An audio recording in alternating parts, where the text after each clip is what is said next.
Er zit al je plastic op mijn auto plakt. Meer weet ik net. Nee. Ga je net zelf in? Nee, dat had ik net zelf in. Ik had geen idee waar. Daar heb ik geen idee van. Want je weet je wilt zien hoor, of in Nee, de buurt? nou, ik weer bij mijn vriendin. Ja, ik weet zelf niet erachter, maar ja. En wanneer ga je dit dan dutsen? Nou, zo even krijgt. Er ligt een gruzelement gegooid boeddhabeeld. Vannacht om 3:30 is dat de tuin ingeslingerd. Op de hoogte van het raam. En dat is behoorlijk schrikken.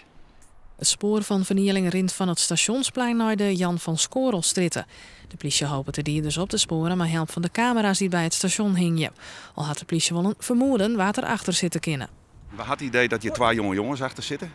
Die eigenlijk deze hele spoor van vernieling zongerjocht te gaan. Ja, en waar baseer je hem dat op? Allereerst de eerste melding die wij kregen hier op het stationplein. Dat hier een fiets op de auto gooit waar toch 2 jongens. En mogelijk dat er op camerabeelden dus die 2 jongens ik staan.